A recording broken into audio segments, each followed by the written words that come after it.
Ya, jumpa lagi dengan Lili Galeri. Ini adalah gambar-gambar foto dari resban atau bale-bale bangku panjang. Ini tampak dari samping. Ini dengan laci terbuka. Ya, ini adalah motif ukirannya adalah kawung. Jadi nama jenis motif ini adalah motif kawung, minimalis namun elegan. Di tariannya itu, nah ini bagian samping, di sebelah kiri tempat duduk. Nah ini tariannya juga diukir. Nah ini ketika dimasukkan lacinya, ini juga sebelah sini ada dua laci ya. Ini laci yang kedua, tariannya juga diukir. Nah ini tampak dari atas sebelah kiri. Nah ini kemudian tampak dari bawah kiri. Ini juga motif ukirannya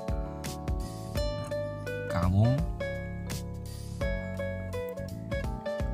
Nah ini desainnya minimalis namun juga bagus untuk ruangan-ruangan yang sekarang banyak rumah yang minimalis, namun ini ada sedikit corak motif ukir supaya tidak meninggalkan kesan dari jati diri ukirnya.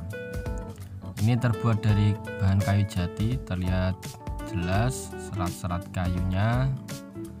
Kalau kayu jati seperti ini bisa tahan sampai atau kuat sampai minimal 8-10 tahun, itu minimal. Apalagi kalau nanti di tempat duduknya itu diberi bed busa dengan ketebalan 8-10 cm, kemudian dikasih guling kanan kiri. Wah, ini tampak lebih bagus dan enak, nyaman ditempati di tempat taman-taman atau depan rumah atau ruang tengah untuk tiduran.